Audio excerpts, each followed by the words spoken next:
I want to genuinely ask you a lot of stuff about Nepal and Nepali youth, which in my eyes is possibly a little more spiritually inclined than a lot of the Indian youth that I've met on an average. Mhm.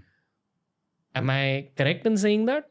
Like a lot of times when I meet people from Nepal, people your age, people my age, it's just, I get the sense of deeper spiritual incline. So there's a couple of questions. What's it like growing up in Nepal, firstly? It's a very bro question. It's out of, even this Shiva conversation we're having. And second, about Arun Valley specifically. Mm.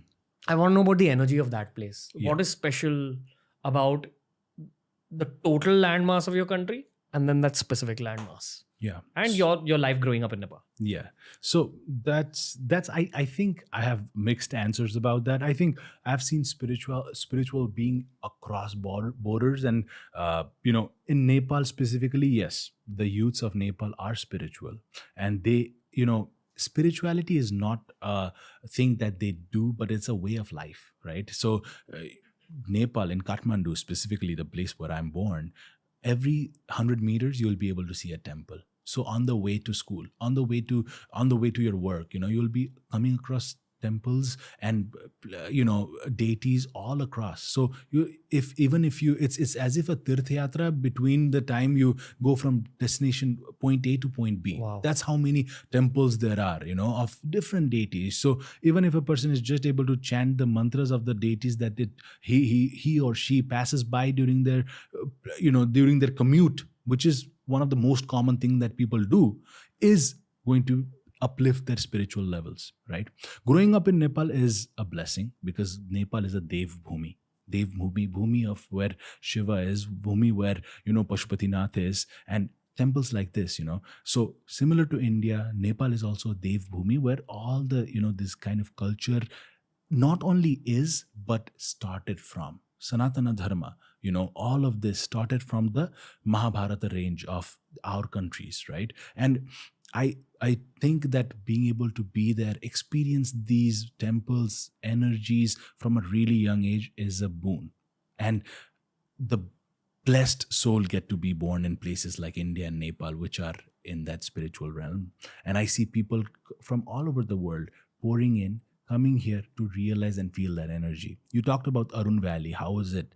So Arun Valley is a very rural area. It's not an area that you would think is accessible through through just a ride. It's not a ride to Arun Valley. You have to really be determined to get there.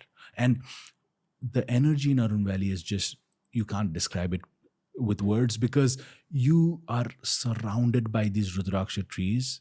And you are also surrounded by the people who have been doing this and seen transformation of people using Rudraksha. So the day in life in Arun Valley revolves around Shiva because it revolves around Rudraksha. Tell me more. Why is it difficult to get there? So the altitude, the roads. So let me tell you a story about my grandfather, okay? So the reason Nepa Rudraksha is Nepa Rudraksha today is because my grandfather was the first person who was actually able to take Rudraksha from Arun Valley and bring it to Kathmandu. Before then, what happened was Arun Valley was closer to Banaras.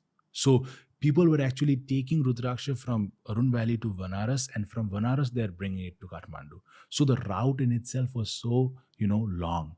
He is the one who went there, made the supply chain, made the infrastructures in order for the Rudrakshas from Arun Valley to be able to come to Kathmandu. So even that happened in the late 1960s. So that's how rural the place is. Even today, the routes, you have seen the roads of Nepal, it's quite dangerous. So I would think that it takes a lot of courage and lot of determination for one to drive to Arun Valley, which will take them from Kathmandu almost 8-9 hours. And the roads are not in the best of conditions because Nepal, again, country of hills and mountains. So it's not easy for, it's not a flat land where you can, build roads. It's extremely hilly. Sometimes there's steep, hills and curves, and so driving and getting to Arun Valley is very, very difficult.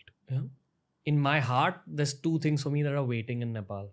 The first is a future road trip of sorts. Mm-hmm. I truly want to explore your country, and I've not been there in my life, and it's always been my heart. Sometimes you just know you're going to go to a certain place. So that's the first thing, one detailed, elaborate road trip. The second thing is my future wife. She's in I'm messing around. It's just the first thing. I